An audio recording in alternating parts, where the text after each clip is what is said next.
Hi, I'm Donna Stanley with Endless Mountain Labradors. I've been breeding Labradors for 30 years, and I've also become an AKC Breeder of Merit, and I'm also a provisional AKC show judge. I've also been in the field of holistic medicine for a long time, not only for people, but for pets as well, and have a lot of veterinarians that I frequent and talk with and like to speak with on topics, and I learn a lot from them. So one of the most commonly asked questions I get of late, and it's very emotional, and I posted something on a Facebook page this week, and I wanted to share a little bit about how that went. And the question is, are flea and tick products toxic to my dog? And I'm going to specifically talk about the ones that I would call spot-on treatments that we put between the shoulder blades of our dogs, and we squeeze out a liquid, and it kind of stays kind of greasy looking for a couple days, but it does actually work down through the dog and treat the dog entirely.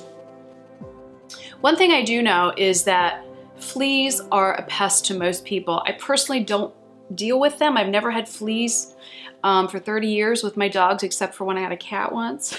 She came in with fleas.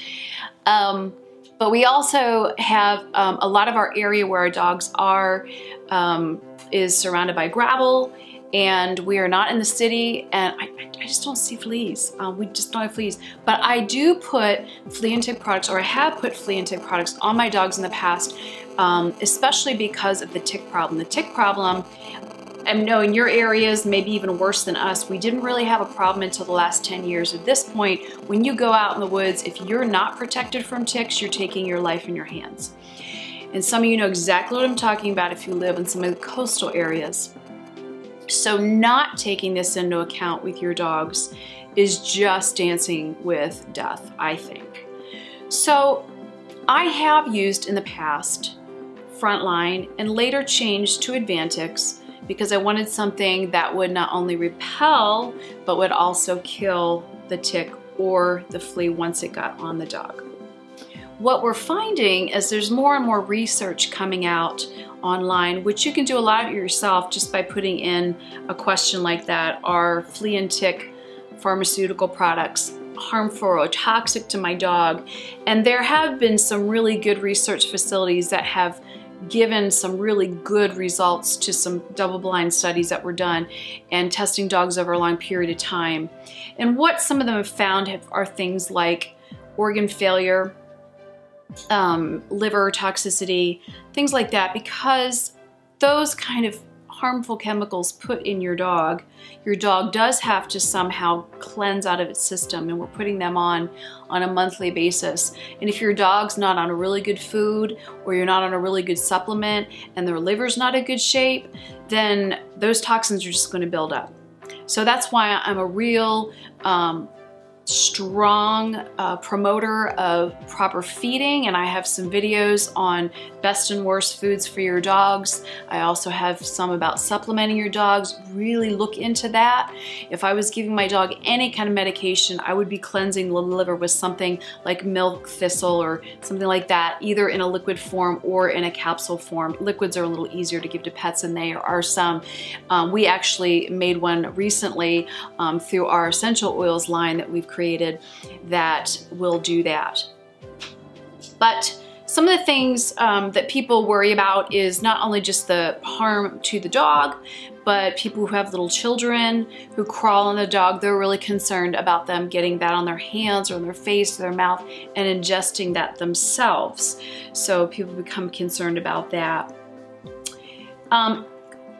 One of the places that I want to send you to, because I think there's a really good article by Dr. Karen Becker, veterinarian, go to Healthypetscom, and it is a website that Dr. McCullough has created. There's some good information on there if you just put in the search bar flea and tick, and you'll be able to read any of the articles she has on that subject. Also, there's a place you can go on the internet called consumeraffairs.com/flea-tick, and you'll get articles there about the different tick products. One of the things that I have found though, and I have done some other videos on this in detail, so I'm only going to touch on it if you're interested in learning further. We do have a video on natural flea and tick repellent.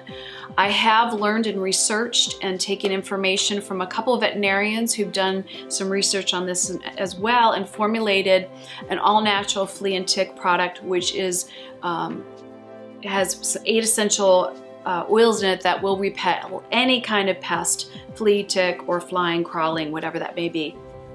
And the nice thing about the essential oils is, first of all, they're not greasy. They don't stay on the dog's coat like the flea and tick spot-on stuff.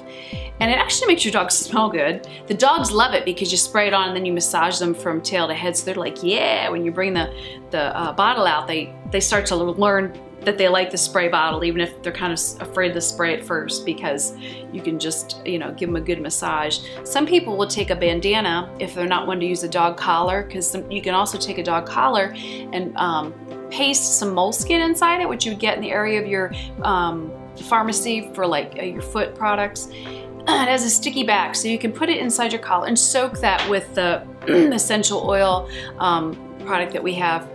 And you'll want to saturate that at least 3 times a week. If you're just spraying, I would recommend doing that at least once or twice a day, especially if your dog's going to be out. If your dog's in all the time, I'm sure once a day would be fine, but if your dog's going out at all, I would say once to twice a day, and you really want to work that in. Some people will soak a bandana and then put that around the neck, like I mentioned, if they don't have a collar, which I really like that idea, and is one that I really want to use. So there's so many cute bandana type things you can get for dogs, not the collar ones, but just the bandana, because we don't like to get the crease that goes around the neck with the collars, because we show our dogs and we have a really clean line from the neck to the shoulder. But you can soak that bandana and then put that on the dog, and of course it'll be the best smelling dog in the neighborhood too. But that's a really good idea of how to do that. But another thing that I've found, which I feel gives double defense and is the best combination, is Diatomaceous Earth. It looks like a powder, but microscopically what it does is it goes and it lands, or as soon as it comes in contact with any kind of insect, it's like microscopic little pieces of glass, and they penetrate the exoskeleton, and it dies. So we have started to use the Diatomaceous Earth, and you want to make sure, because there's 2 kinds. One is the kind that you spray in your yard, like I spray in my side yard where the dogs go out to go potty, and then you let it rain and it soaks down into the ground. That's not the kind you want to put on a dog. If you want one that's safe to put on the dog, there's one that Barf International has. If you go to my website, www.emlabradors.com, and click on the nutrition button, there'll be a drop down, and they'll say something about exploring raw diet, but you'll go to the Barf site right from there, and you won't have to enter any codes because it'll already be done for you. And then you can research their Diatomaceous Earth product, and you want to get the one that's safe to put on the dogs, okay? And you'll powder them, you know, and just rub it through. And then you can put the oil on top of that and seal it in. So those 2 together I think are great, especially if you're treating your yard and then treating your dog. If you want to go absolutely pharmaceutical free, I think those 2 products together are your best defense. And then still make sure that you check your dog once a week by just giving them a nice doggy massage. They'll love it, every inch of their body, and make sure there's nothing on them, like you would anyway, because many of us, and I've had it happen to me, I've used the flea and tick products religiously and still had 2 dogs come up with Lymes. So you have to really be looking and looking. The other product is through a company that a lot of you know of if you've heard of us talk about Flint River Ranch, which you can also find at the same place on our menu on our website under nutrition in the drop-down menu, just Flint River, and they have a product with Diatomaceous Earth on it too, which I just happened to put on our Facebook page today.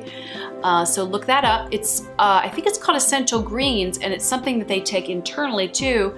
And I think you can do both with it. So check that product out, but I know the barf product is the one that you can put right on the dog and is just Diatomaceous Earth. You want to just be careful. Don't get a product from anywhere, because you want to make sure that it's really, really safe for use on a pet. And then, you know, look for the ones that are for your lawn. So that's some of the things to consider. There is also a new one that has come out on the pharmaceutical market that is taken internally. That way you don't have to deal with the greasy thing on the back of the neck with the topicals.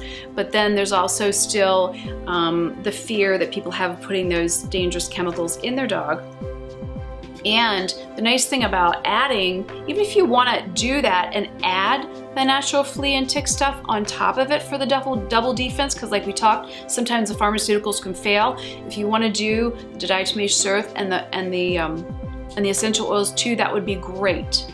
So you can choose to do any one of those that you feel comfortable with after you do a lot of your research. And so I hope this gave you a lot of good information.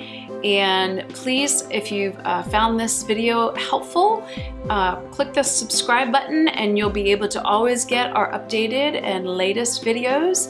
Some of those are just fun videos, like music videos. Sometimes we'll do cute little puppy trainings and adult dog training tips, and then also some of these instructional things as well. But one of the things I wanted to point out too with the natural flea and tick oil type formula is that if you are doing a pharmaceutical, those oils do wick down into the coat and into the skin and into the bloodstream, and will help detox your dog's liver and support the organs. So if you're using that as a secondary product, you can get that from us by going to orders, emailing us at orders@emlabradors.com. So E like in endless, M like in mountain, labradors.com. If you'd like to go to our website at www.emlabradors.com, click on the nutrition button on the drop down. You'll see essential oils for pets, and you can click on that. It'll show you all the different products, and there'll be an order form and everything for you as well.